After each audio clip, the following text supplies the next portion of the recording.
Hello and welcome everybody to another episode of your average esports podcast. My name is Skim, I'm your host for today, and I'm once again joined by Steven. Steven, how's it going?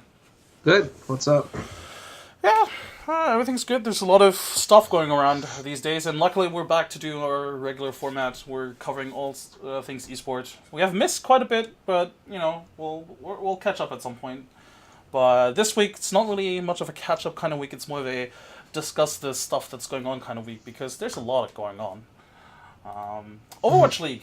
Yep. The first big topic that I think, even if you're not a big Overwatch fan, I think you'll follow the announcement or you'll follow what's been going on. So they finally announced the first 7 teams, the first 7 cities, actually I should say, not really teams, but the first 7 cities and the owners of those teams and cities, I guess, or slots.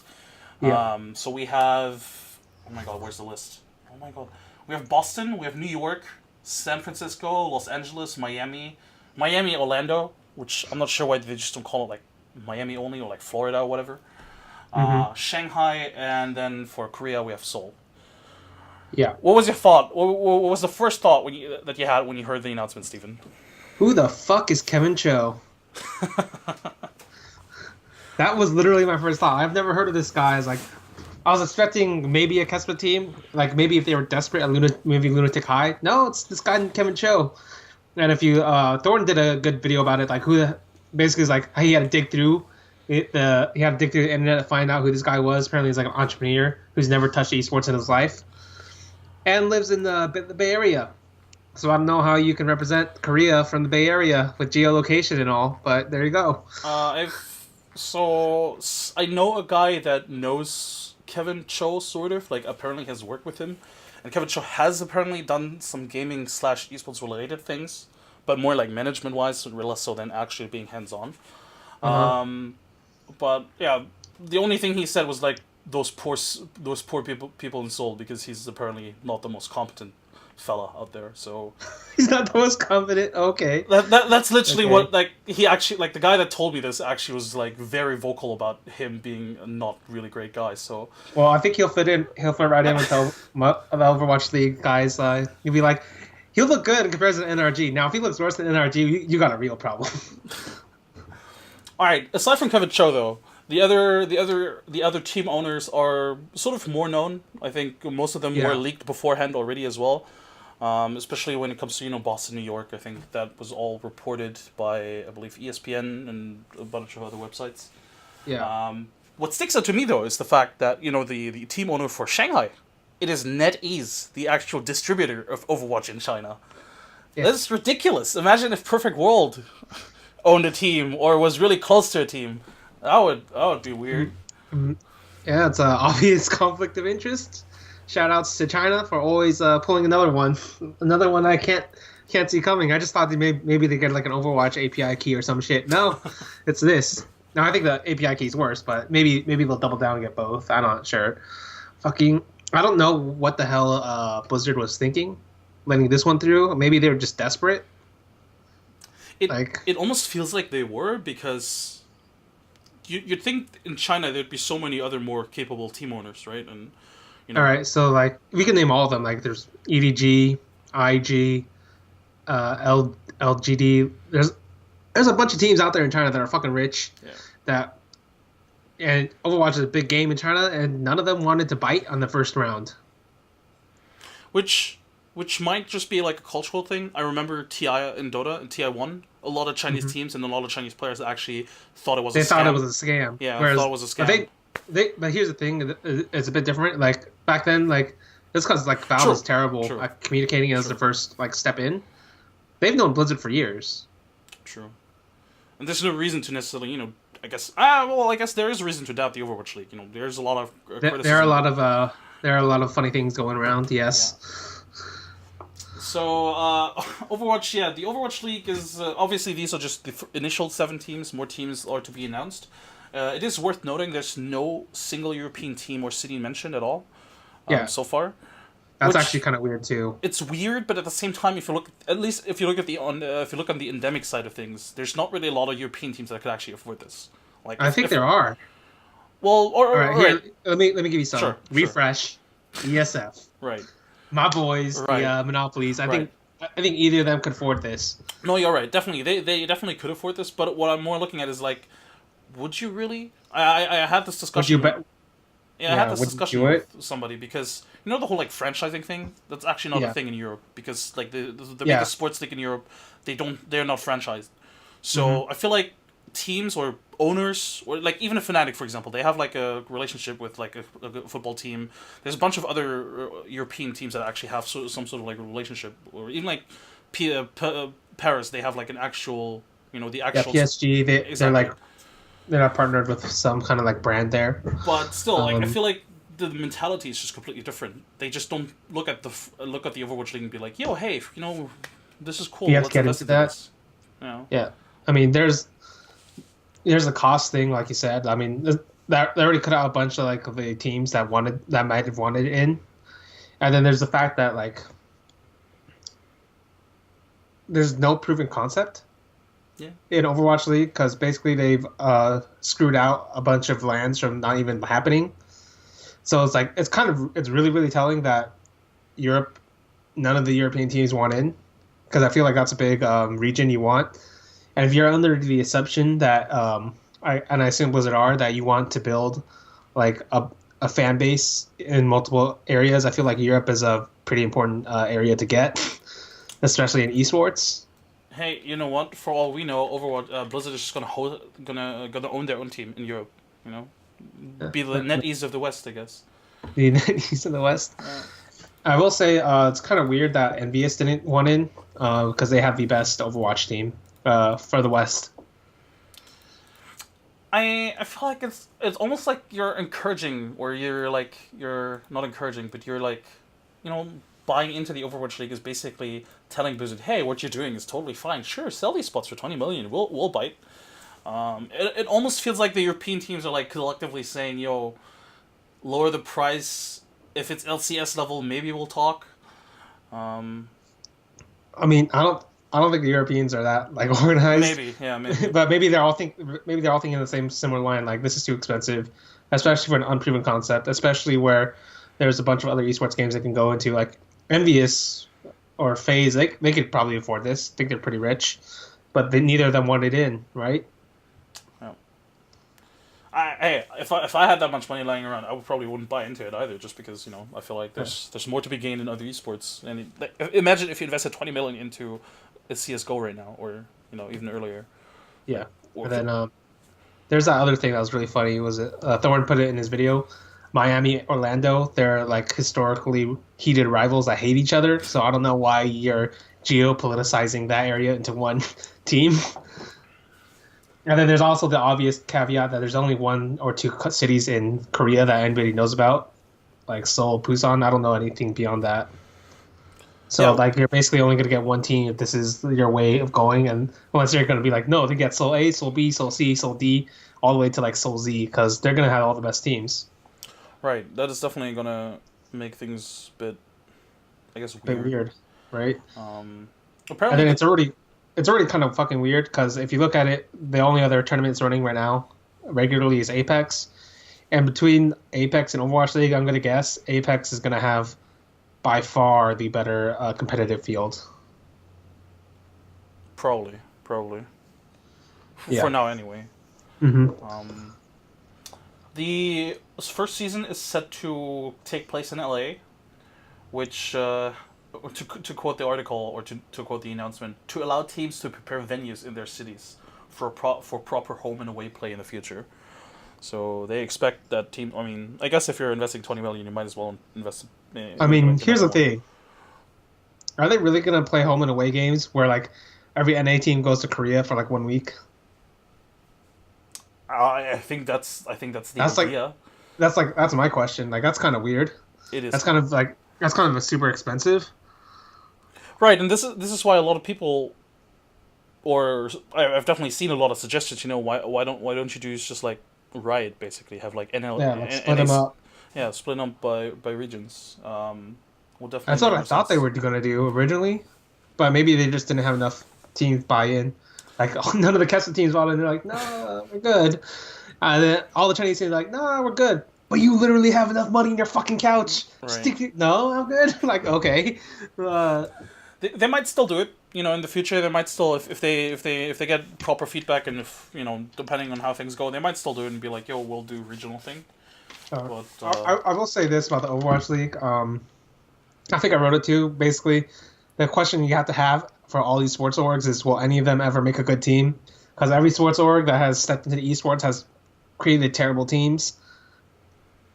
Like all of them. Can you even think of one that was good that wasn't teamed up with like a regular esports team? I can't think of any. I can't think of any either. Like the only closest you'll get is like Echo Fox, where they bought out every like fighting game player, and that's like an individual game. And even then, they still got below like EG at one of the tournaments. Who only had one player. It's like what? Well, maybe. There's isn't it the whole player draft with the combines as well? I'm not sure if they're doing that. Are they scrapping that? Like us. Maybe I don't think there's gonna be a combine because I don't think that even makes sense. Like I think that's a stupid exercise. Like, cause how are you gonna do the combine, right? But they want to have it like similar to to the sports. Yeah, to real sports. Have like a proper draft. I assume they've thrown that away because they made Miami, Orlando one city somehow. I assume that's thrown out of the window. It is so they can throw this out too. Do that. Right? When I saw them Miami, Orlando, I was like, all right. Why not just do San Francisco, Los Angeles one as well? New York, New Jersey. What's going on? Sure. Yeah, it's kind of isn't also the Chinese team supposed to be Korean? I read somewhere. Basically, as far as I know, there's going to be no region lock. So any of the teams can get any Korean team if they're willing to pay for them. But the question you have to ask is obviously because I feel like Noah Winston has definitely said like he's probably going to go for like a mixed team because he wants to scale the Koreans, but he also wants like the marketability and the payoff, the ROI from the Western players. Right. And I think that's where he's going. I know NRG is just going to fuck up. They're fucking terrible. Yeah. And I know like it depends on how shrewd the sports orgs guys are because like I don't think they'll make a good team. I don't think they'll even hire the guy who could make a good team. And even if they did hire the guy who make a good team, they'll probably hire the wrong coach or they hire the wrong manager and then it'll all fuck up anyway. Like there are only so many times like a sports org can fuck up where like, no, I don't think you're good at this. Like, yeah, then you just told me Kevin Cho is gonna fuck up, and then all the Koreans will be like, you're fucking terrible, and then they're gonna quit. They're gonna quit watching. There's a lot of weird things going on. I guess I'll still reserve judgment until I see what teams come out, because I think like the obvious choice you buy right now is the Envious squad, because Envious is in Overwatch League, or you buy the Lunatic High squad. Completely unrelated question, because I'm just looking it up. Didn't NRG do like a partnership with like the city of Washington? Yeah, they did some kind of partnership. I forget who it was with. Wasn't that? Yeah, it definitely was Washington. I'm just googling it now. That's one of the things that that went through my head when I saw the announcement. I was like, this is not the city that they partnered with. That's pretty funny too. Because a lot of people when they saw the initial announcement of the NRG partnering with the city, they're like, oh yeah, they're prepping for the Overwatch League, but totally that's obviously not happening now. So yeah, can't represent. Actually, technically, you can't represent two cities. What am I thinking about? I guess. Like, but that's... will they go across state lines?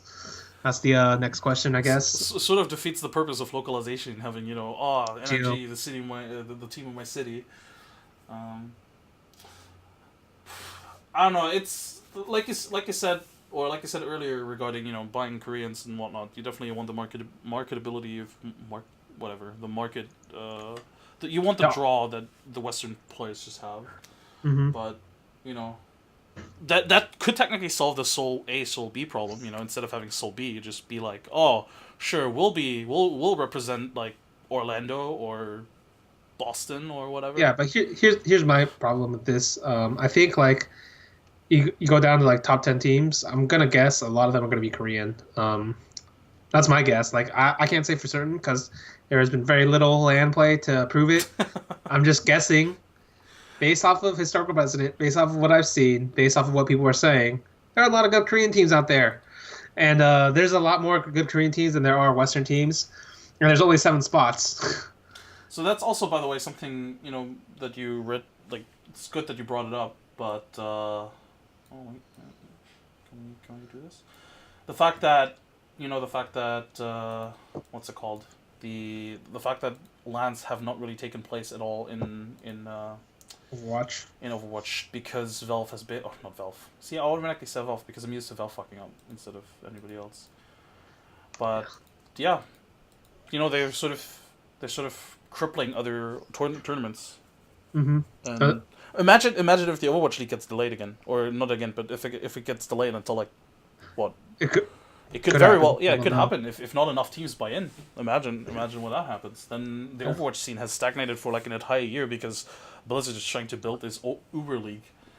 Yeah, like it's kind of weird, right? Because I feel like you'd go the other way. Like I think I wrote something about it this long time ago, but basically, a majority of esports go the other way, where you go grassroots, and then like it slowly builds up until like somebody's like, oh, that's pretty big. Then I'll like support it. Then I'll like put it into the tournament circuit. Then I will like build teams and organizations around it. Whereas this one's like, oh, we'll build everything first except the lands. Like yes. What? Very weird. And then like remember there was like a report like where basically Blizzard announced they were doing a bunch of scouting for everybody. Right. And I assume this is because they are of the same opinion as me that sports orgs are trash at making teams. Yes. So that's my entire guess. Yes. But even if they were good at scouting, you're still gonna, like I said, you're still gonna get the problem of NRG, where you might still be terrible at mismanagement also. So we'll see how that goes. We will see.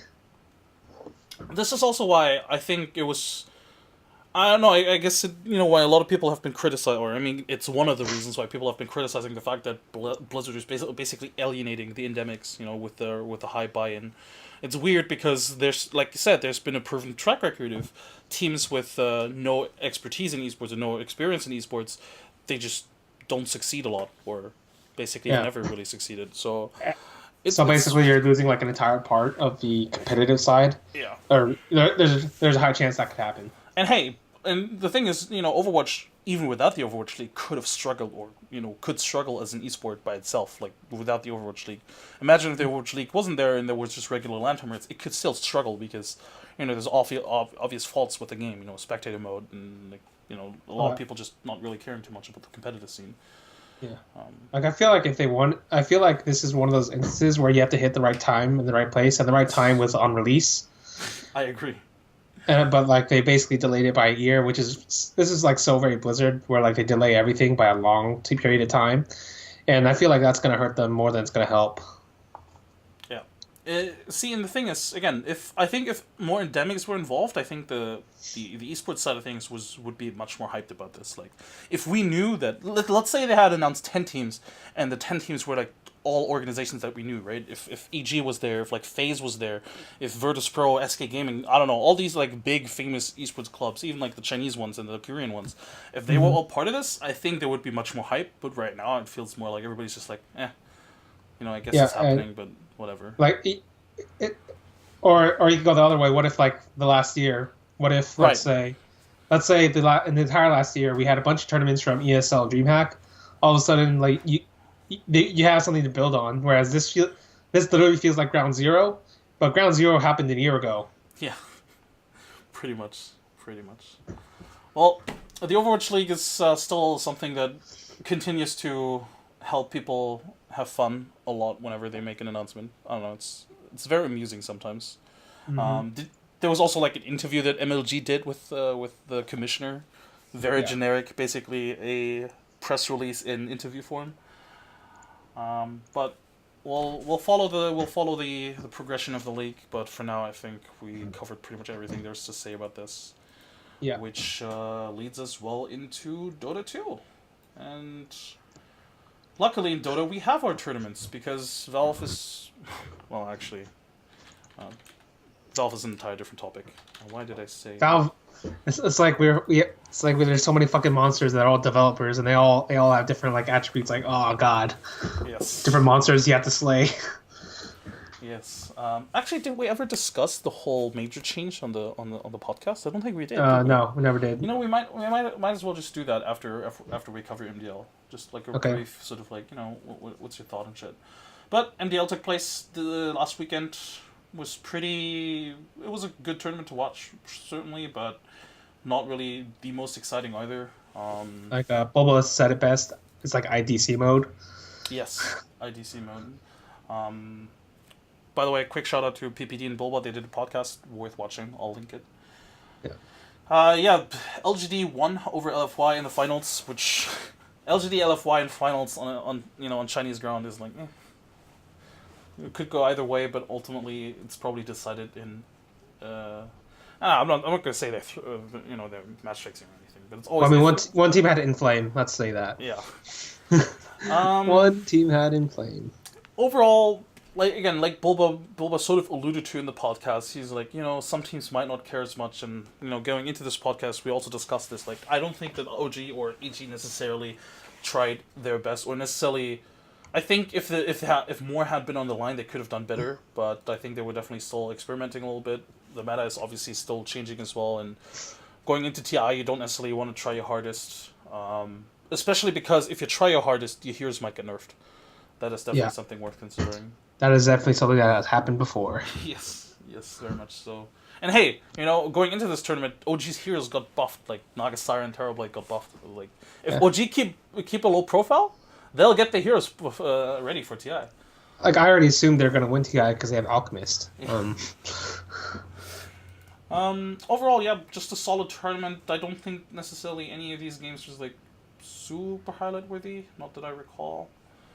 Let me check. No, the only thing I'll say is newbie, you're always like this. They did it again. Always like this. Get to the top 3, got top 4, immediately die.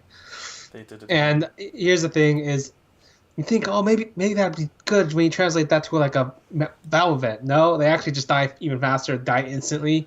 Like I think it's very. I think newbie's one of the best teams in the world, but I am very afraid for their chances of even getting out of like group stage. Of like getting out of like the lower bracket. I don't think they'll be the last in the groups, but no. They're gonna like die really early. That's my guess. I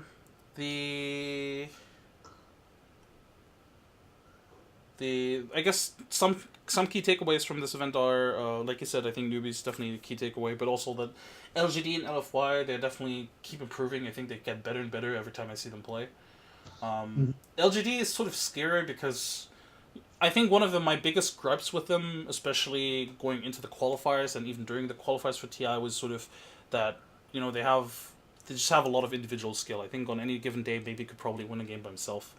But they're starting to pick up, and I think it helps that their sister team is LFY, but I think they're starting to pick up a lot of strategic elements as well that make LFY really good, and that they incorporate into their own play, like the drafts and the way they play. I think is sort of similar to LFY, and if you have that strategic element, and then you have like people like maybe, you have Ame, you have all these like individually skilled players, you're a really good team. Yeah, you need both. Yeah. Which LFY doesn't have. Like I think their drafts are totally in point. I love their lineups. I love every time they draft. I think to myself, yeah, this is a really strong lineup. But then I see like Inflame and Super play sometimes, and it's like, again, I mean, they're not that bad. Obviously, they made it to the finals and they did really well before they qualified for TI, and they're not necessarily bad, but like in comparison to other people, I would have bet on them to win, basically. Excuse me. I wouldn't bet them to win TI. Yeah, I definitely wouldn't bet on them to win either. But there's a lot of upset potential, certainly. Though I will say that in the group stage, because the way the group stage works, it's like the big round robin group stage. Yeah. Does make it a little bit difficult to prepare for every opponent, which I think definitely comes into play for people that rely on like, I think teams like OG, for example, that can play their own game. They don't necessarily care what the opponent does, or like VP. They don't necessarily care about this whole group stage, but teams that sort of need to prepare for their opponent a little bit, I think that definitely hurts them. So teams like DC, LFY a little bit as well. Yeah. But yeah, that was MDL. Again, not that big of an event, I guess, but still pretty fun to watch. But that leads us very well into the major and minor format that was announced for the next season. Just a brief recap. So every event that has a $500,000 prize pool can technically become a major, and like anything with like a 250,000 prize pool can become a minor, similar to CS:GO a little bit, where Valve can choose to sponsor these events. They will double the price, or they will not double the prize pool, but they will add either 250 or 500k dollar to the prize pool, and those will then become major and minor status, and then teams or players rather will gather points, qualifying points, and the highest rated teams, I guess, at the end of the season get invited to TI. What are your thoughts on this, Steven? There are quite a few. First off, I still think they probably should have gone the other way and done the, support the artists and then get the artists to build the packs, and then let these designated tournaments like sell these packs to get the money that way. I feel that's better, so it's more sustainable, and it's easier to parlay like casual interest into the game into like the esports interest. I feel like that's a completely sustainable like model. But Valve repealed that because they're like, we can't control this completely 100%. So whatever, we will screw this, and we'll do it our own way. And then now we're back a bit, kind of. And as for the other problem I find is like the qualifying points thing, because the problem with that is you might have, because of like the way the rosters work, you could have kind of gimmick your way into a major or maybe TI if it's just based off of points. You understand what I mean? I know what you get. I know what you mean. Yeah. You basically each of the 5 terrible players from good teams team up because they're all kicked to we're gonna get to TI anyway because we got all the points. God damn it! It technically could happen, but it's sort of unlikely, and you technically still need to do that within the roster deadlines as well. Which so far Valve has always done it. So there's probably a month and a half between roster deadlines and the actual invites. So I get what you mean though. There's definitely this potential where for the Artesis of the world to just even just one man could fuck it up for everybody. Exactly. Yeah. Especially since I guess it makes sense. You only need 3 players to have the highest. But points. I mean that would be the most epic way to go into the next TI. Arteezy switches between EG to Secret. Now EG had to go through the fucking qualifiers. He took all the points. Here we go. It would be funny. Though again, they would probably they would probably need to be more roster changes because because one man can fuck it all up probably.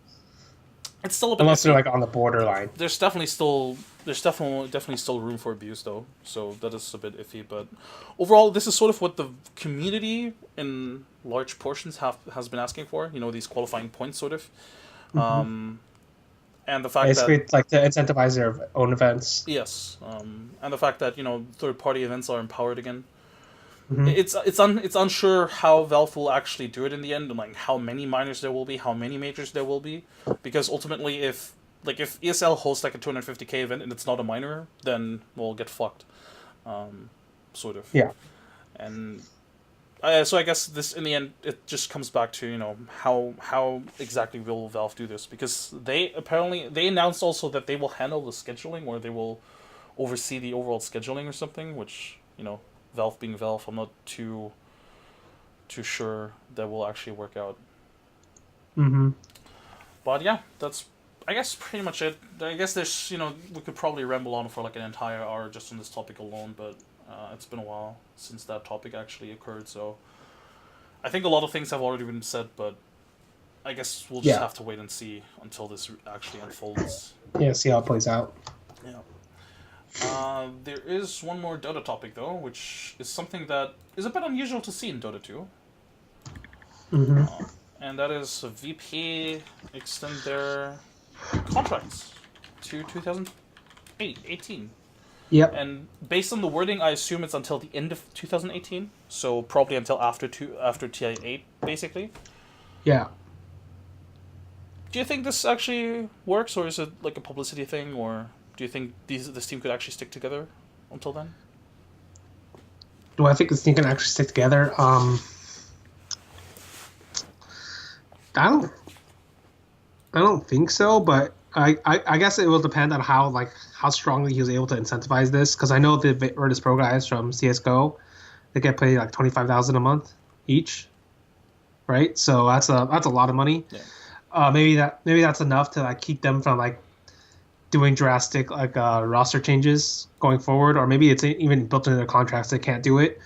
In which case, like Sneg, I assume Sneg was like the proponent behind this. Was like his idea was like, oh man, we're doing so well, get them in, lock them down before they get tricked into thinking they should pick another member or something. I don't know exactly what he's thinking.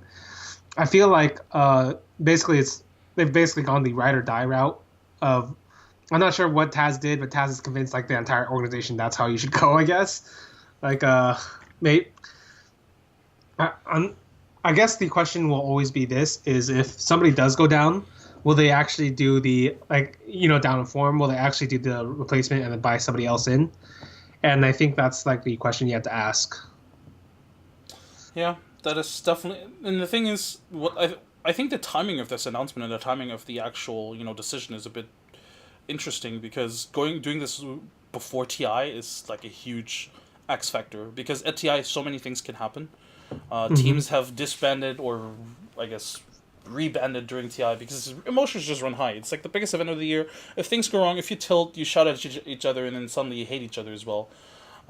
So this is, I don't know. Even if you win TI, you're not safe. Exactly. Even if you win TI, you're not safe. So there's a lot of things. That could still happen. So I think this is a ballsy move. But at the end of the day, or especially because in Dota, teams are so volatile. You never know what kind of like opportunities turn up. But I will say that the Virtus.pro has had multiple teams in Dota before. Virtus.pro Polar, and I believe at the time Virtus.pro Polar was formed partly because they had somebody on contract that they didn't want, that they had to remove from the initial team. I think. Or I'm not entirely sure anymore, but technically you could do that. Oh, hey, we still have you contracted till 2018. Well, I guess we'll just build a second team around you. What's it going to cost really? I guess that's possible. Or contracted to Virtus.pro means contracted to ES4, so you could just go to Navi as well. Nobody wants to go to Navi in Dota 2, man. That's like a death sentence. It's like it's basically a retirement home. Like, you've done so much in your years. Now it's time to enjoy the good life at Navi. It's like, oh god, no! I still have so much more I can do. Dude, if I got paid as much as a Navi player when I retire, hell yeah. Yeah, not a bad retirement life, but not something you want to do when you're still competitive. True.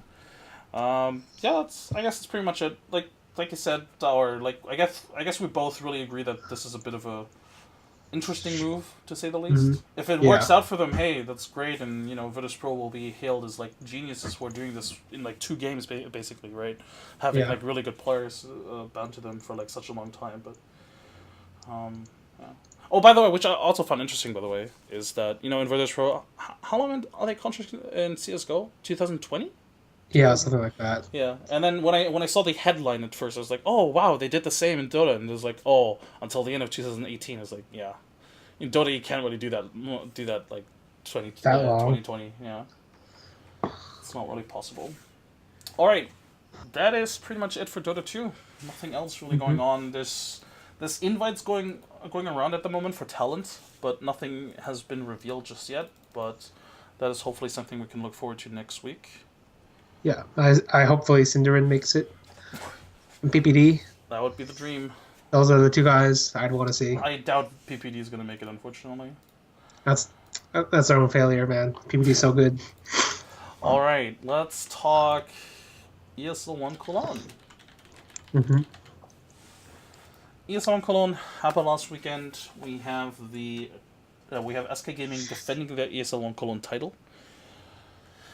Took the title pretty convincingly against Cloud9 in the finals. There's not really, I don't think there was any question that they would ever really lose that finals against Cloud9 at any point. Stephen, what do you think about the event? Pretty good event.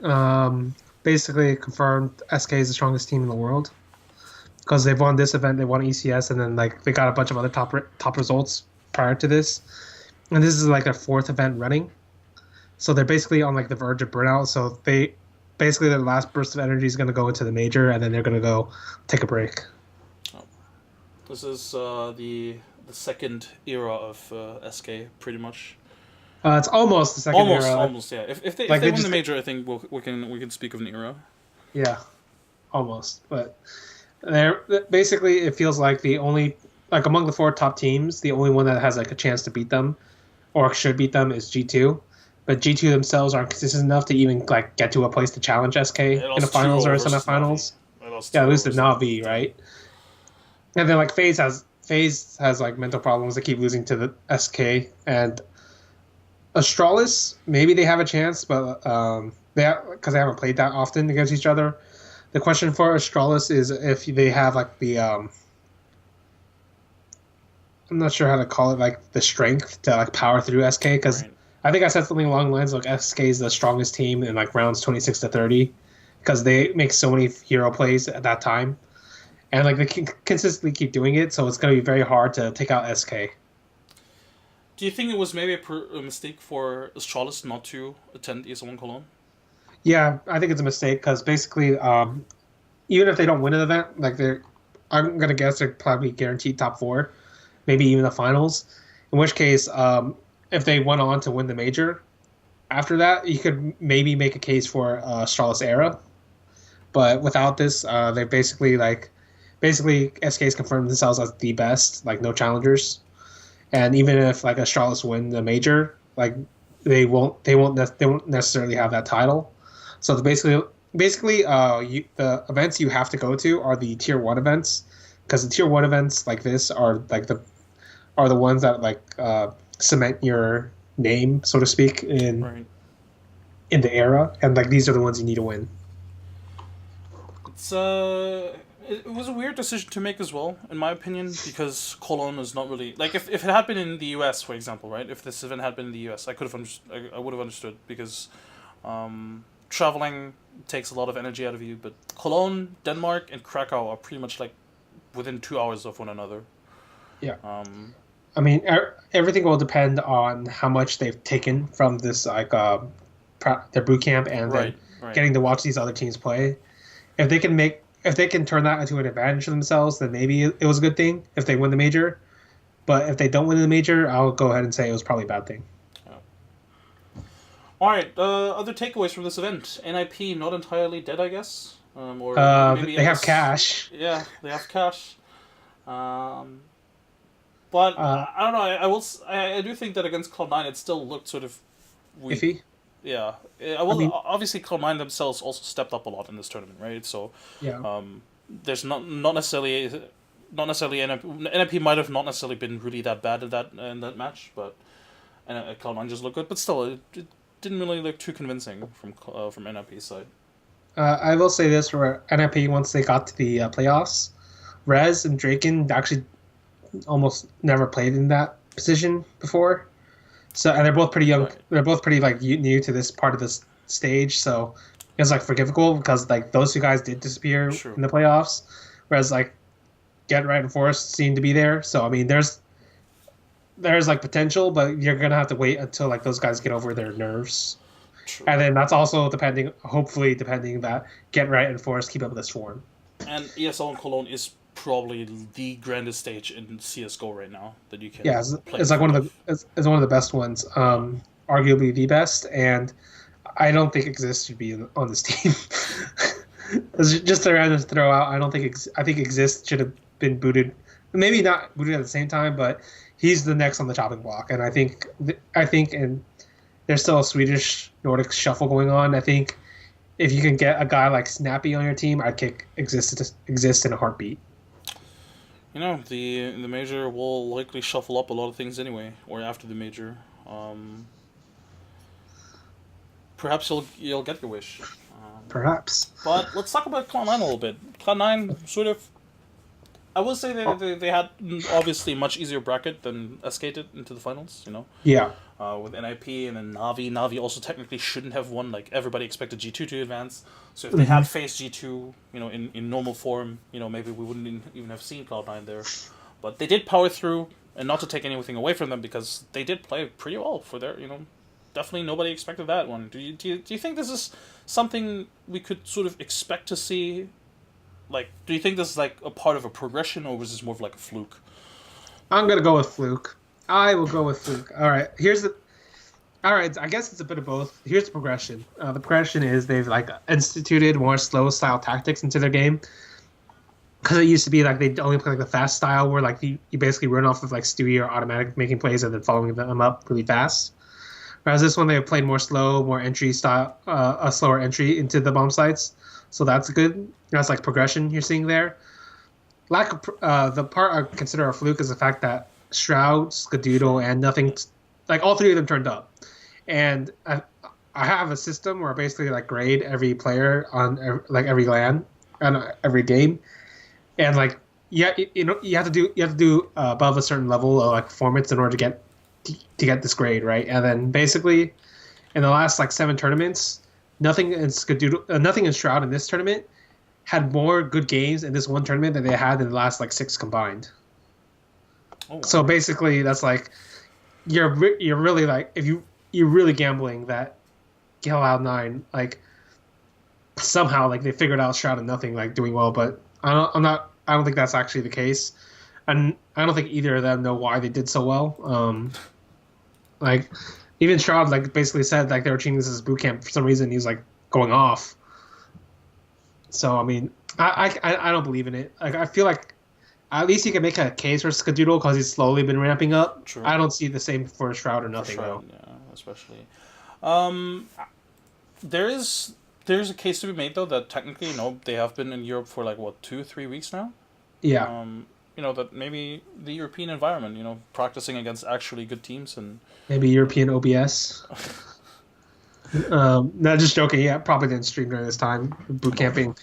I guess, but in that case, you'd have to move to Europe all the time or boot camp there all the time.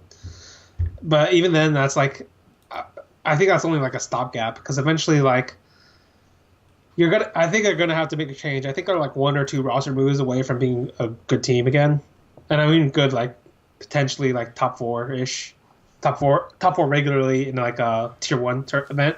Not like one of these where like we run into Nip and then run into Navi, like. Yeah, so that's my opinion about Cloud9. I don't even have them going on into like the playoffs in the major. Which I guess, leads us well into the next topic because I think we pretty much covered everything ESL One Cologne related. I guess we could talk a little bit about FaZe, but we might just well do that while we talk about the major. Krakow Major, yes. All right. So the Krakow Major is starting next week, I believe. This Sunday. Oh, this Sunday, right? That's pretty soon. Yeah, I keep forgetting. They did that for Columbus as well, didn't they? Yeah, something like that. I don't know why. I guess it works out, with like the way they schedule it. But still, I hate starting on a Sunday. So yeah, Cloud9, you don't have them as playoff at all. They're on the edge, but I for their own sake, I hope they don't make it. Because if they do make it, they'll convince themselves maybe this 5 van line continue working, and then they'll have another year where like, oh, it wasn't working, and then they'll have one event like, oh, maybe it is working, and then they'll just keep stuck. They'll be stuck in that purgatory forever, like not realizing that they could be more. They are also facing North in the first round, so. Another team that's kind of fucked up. Another team that I think needs to roster change. But unlike Cloud9, I think there's like they already have a guy in the wings just waiting. It's Valde, and I think AZ is the guy in the chopping block. But you'll probably still go with North over this one, just because. Yeah. I'll go with North over Cloud9 for sure. All right, the Krakow Major then as a whole. I mean, we did talk about SK Gaming as probably the best one in the world right now. Would you also pick them as the favorites to take it? Yeah, basically they have Coldzera, best player in the world. Fur, another best player in the world, like maybe 3rd, 4th. They have Fallen, who's like makes a shitload of big plays. They have Phelps, fairly consistent impact player himself. They have Taco, great support player. They have, like I said, they have like that magical clutch factor where like they can clutch out like really tough games over and over and over again. Against the other top 4, like only G2 can threaten them. Did you see their totally random side? But did you see their football match versus Virtus.pro? I did not see that, but I know a shitload of people saw that. And they clutched in the last 5 minutes as well. I retweeted your tweet where you said they're the best teams in the 26th to 30th round. They did that in the last 5 minutes of that football game as well. That's some bullshit. Cold Zero is apparently the best, or like a super good player in every game he plays. That's disgusting, but yeah. It is. All right. How do you feel about what teams do you think are the most likely to compete with him? I guess you could probably argue they're like currently top four with Astralis, FaZe, and G2. But I think the two teams that have the best chance to take him out in the playoffs is Astralis and G2. I think G2 has a higher chance, but the thing about G2 is they're not good enough to unless they get the draw against SK directly. I'm not certain G2's chances of beating SK are much lower than either Astralis or FaZe. And I feel like FaZe are like fucked up mentally against SK. Like the last game I saw them at ESL Cologne was really bad. And then Astralis, maybe they can do something, but like I said, when I say maybe, I'm gonna assume then that we're gonna have one or two close games, and one or two close games, you're gonna go into like SK territory of we're gonna go clutch this shit out. Right. So that's my answer for that. Who do you have as sort of like a dark horse underdog kind of thing? Like, who do you think has like the biggest upset potential here? Upset potential to do what? Just to do well in the tournament, like something that people probably wouldn't expect. Like maybe even go like top 4. I guess the team I choose for a top 4 that has dark horse potential is maybe Mouse. I think Mouse has Oscar, who's like a superstar player himself, great opper. As a team, they have like a pretty wide map pool. They've shown a lot of good games recently, but all of them have just been the best of ones. But so like the chance for Mouse is as long as they don't draw the top 3, SK, FaZe, Astralis, they have a chance against G2, and they have better chances against like the lesser teams.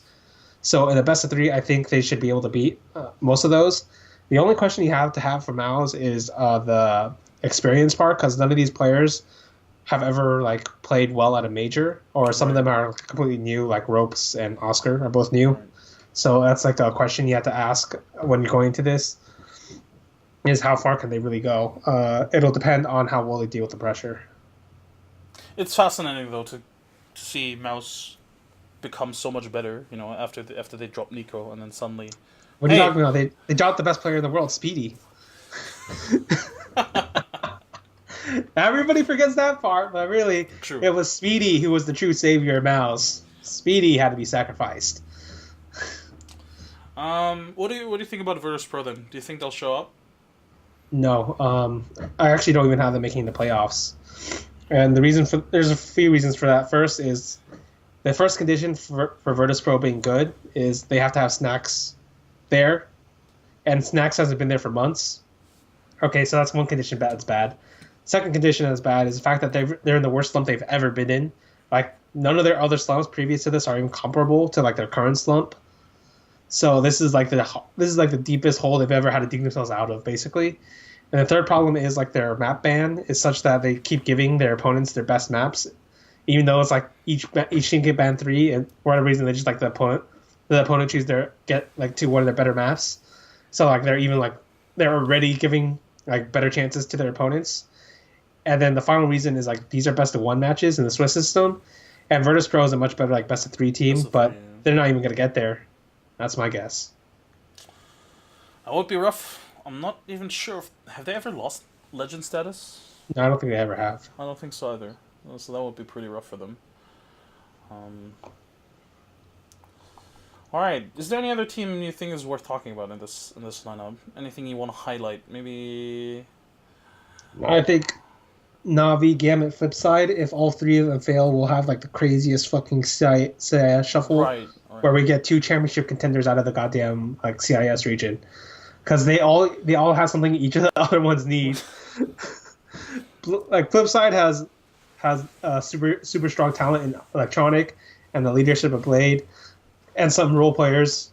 Gambit has like the second and third star players you all need, and a good leader. Na'Vi has all the star players. Like you just like, and then there's also like Hellraisers out there with Angel, and like they're good players. Like if you mix the teams right, you can legitimately have like 2 to 3 championship contending teams.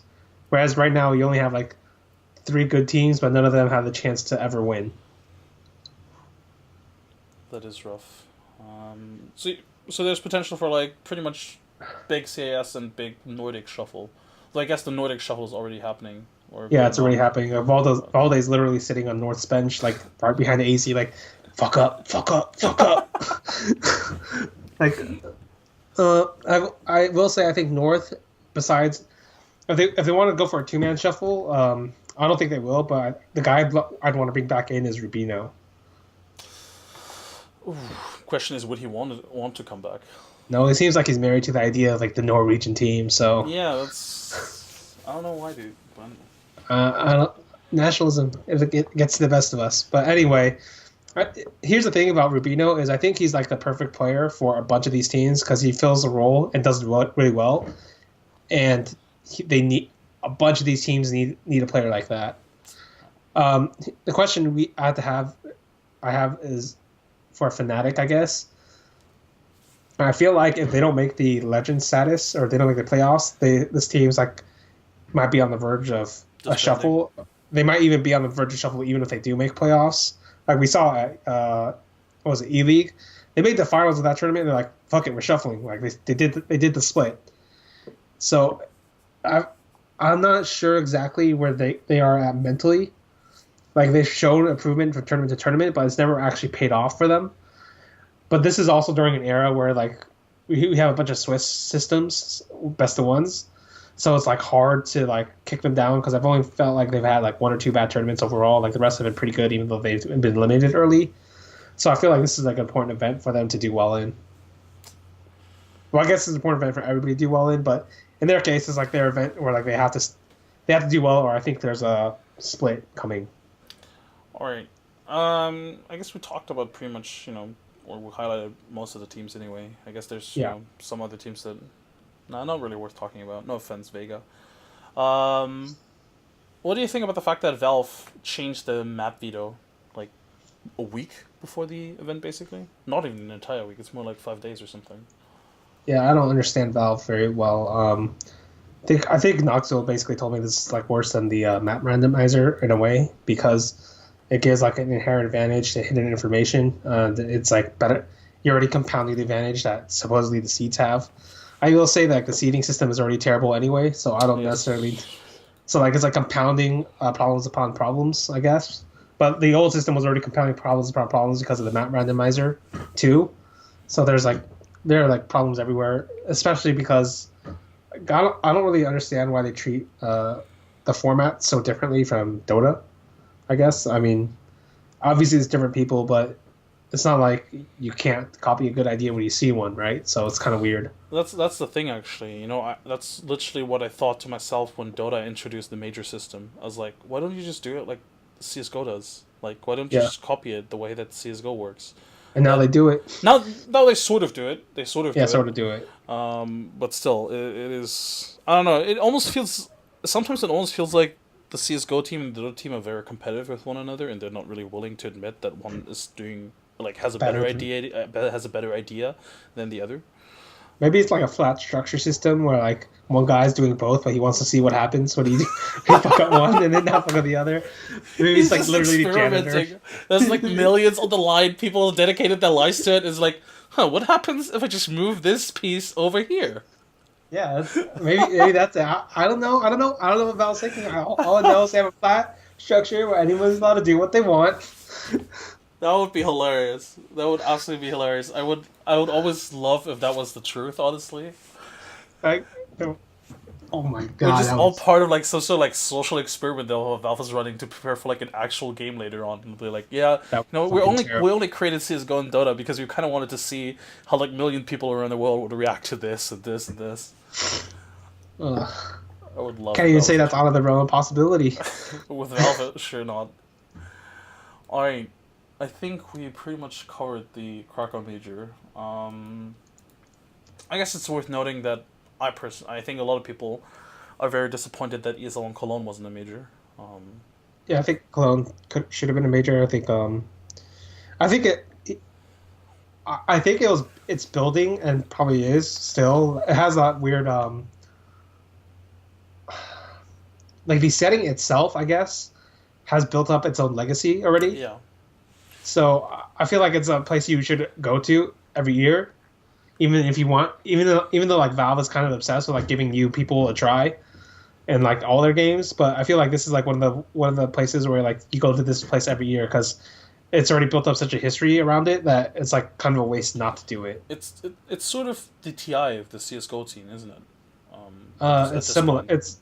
It's similar. Like I still think it still holds that prestige. Just and I feel like ESL like and DreamHack basically like kept it going by doing the Grand Slam thing. Right. So I think it'll always be a great event. So I can see it. I will say I can see if if they'll see it this way, but you don't necessarily want to give ESL that much power by always giving them the same major. Like it basically almost sets that expectation that ESL One Cologne is a major, right? And every year, so I can sort of see it that way. You don't necessarily want to give them that sort of like power and that influence, but at the same time, it is just the best CSGO event. I don't know how important they consider power or influence on Rouge just running around with like 8 teams and a Steam API key. That's a good point. Like maybe it's just because Rouge has way more money than these European orgs, so maybe that's what it is. IceRock does have a weak spot for China, so it does. But that has nothing to do with CSGO, unless he is the guy that's fucking everything up. And we've all been praising him for all along, but he is also the devil. Speaking of the devil, actually that's not even a segue, but I'm going to make it a segue. Speaking of the devil, you know what would be devilish? If he owned teams and also hosted a tournament. So Epicenter. Epicenter. Basically Epicenter, but also the new Refresh tournament, which hopefully will have a better name than Refresh. It's called like Blast or something. It's something really. Oh, did they already announce the name? I didn't see that. Yeah, it's called like Blast Pro Series. Ooh, no, that's not good. Oh yeah, no. Blast Pro Series. Yeah. It sounds like they have a sponsor for this that's called Blast, and they. I hope so. Like, or else that name is untenable. Oh. We're gonna blast this CS all over your face. Like, oh god damn it, man. Ooh, no, dude. Oh. That's gonna be like a fucking tagline or something weird. Anyway, the event is set to have 250,000 as prize pool, which is sort of like the standard, I guess. Yeah, that's pretty good. It's pretty good. I think standard's more like 150,000. Yeah, 150,000. 250,000. You're like old major status. Yeah, or new minor status in Dota. Yeah, I guess. This was pretty much coming. I think everybody saw this coming when Refresh sort of was stepped up, I guess, and Richard Lewis reported this early on. What was your first reaction when you saw this? What's your take on this? Messioso is gonna stand up in the middle of a match, and it's like, "Where are you going, coach?" Like, I'm no longer a coach. I am a tournament organizer. I've always been one all along. Like, no, we always knew this, Messioso. You're always a tournament organizer. You were never a coach. We all knew this was coming. That's all I can think about. It's like his super dramatic entrance. Like, oh, I was never a coach. Nobody ever believes you're a coach. But this is obviously like a conflict of interest problem. I feel like basically like the way they've announced it, the details they've given, this is in the works for a long time. So the question, I guess, is if ESL or WESA will do anything about it, because they did do something about that team conflict, even though they're giving like the teams a bunch of more time than that is really necessary to like hide it. Basically, yeah. I wonder if they're going to do anything about this either. That's the thing. Like it almost it's like such a typical ESL way to go about things. They make like this big announcement of like integrity and like, oh, we're gonna drug test and shit, but at the end of the day, it's not really gonna do anything. It's not really gonna accomplish anything tangible, right? It's like these teams are gonna press releases. They got their press releases. They got the media attention and whatnot. But at the end of the day, these teams are gonna come up with ways to we technically aren't owned by the same entity anymore. Like LGD and like CDAC technically also is its own entity, like its own company, but it still has the same management as goddamn LGD. So these are the things that just can't do anything about it. One of these things. I guess there's not really much else to talk about this just yet. PGL is going to produce it. Apparently Anders is part of the development as well.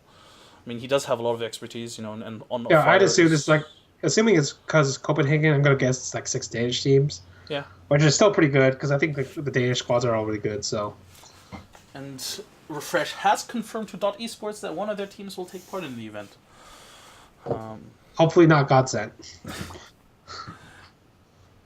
It can't be Godsend. That would be an even bigger conflict of interest if their coach, was hosting the was As a organizing- tournament organizer. Yeah, as a tournament organizer. Just to provide some context for those people that don't know, Messioso, the coach of Godsend, was a former tournament admin for ESL. Renowned tournament admin. Like, everybody knows he's good. Yeah, he was pretty much the best in the business, or one of the best in the business anyway. And then he left and, surprisingly joined Godsend as a coach, despite having no prior history as a coach. Not that I know of, anyway. I think he might have done something very small a long time ago. I will say, I don't think it really mattered that he was a coach or not because Godsend is pretty bad. So, I can't really tell the difference. Oh well. I guess it's worth noting that they're all playing at the sort of like Royal Arena, like gaming thing, the gaming venue. No, it's not. It's a multi-sport venue. I thought it was a gaming venue. I read somewhere that it's a gaming venue. Whatever. So that's great. Looks like Denmark is going to be the new Sweden. I mean, it sort of has been the new Sweden for a while now. It already is New Sweden. Or maybe it's like the old Denmark, because Denmark's always been really right. good in No, CSGO. right. No, you're actually right. It's no, but I'm also more talking about like esports in general. Oh, esports in general? Yeah, they're doing Okay. like a lot of esports things, and Copenhagen FC is sponsoring North after all, or sort of own North. Mm-hmm.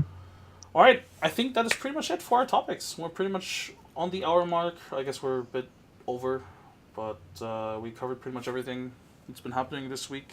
Most of the big topics, anyway. Hopefully, we get more Overwatch League news in the future. We might even do like a regular Overwatch segment. I say regular, even though we're not even doing the CS:GO regularly. Yeah. But we'll get there. We'll eventually be a legit podcast at some point. Mm-hmm. We're going to be on SoundCloud, hopefully, if I manage that correctly. If you're listening to us from SoundCloud, hey, thanks. Give us any feedback. Yeah. Maybe even iTunes. Actually, I have no idea how iTunes works. I need to figure that shit out. All right. Before I start rambling, thanks, Steven, for being here. Thanks, you guys, for tuning in. Steven, any shout-outs that you want to give? Anything you want to plug? Any last words you have? Any... No, I'm good. You can Alright. read my stuff at Slingshot, I guess. All right, cool. Follow me on Twitter at SuchiWriter. Follow me at Skin Gaming, and follow this podcast. Hopefully, we'll be back next week. Probably Yep. do like a halftime CS:GO Major kind of thing, Yeah. and maybe even like a DreamHack Dota preview. All right, sounds good. See you guys next week.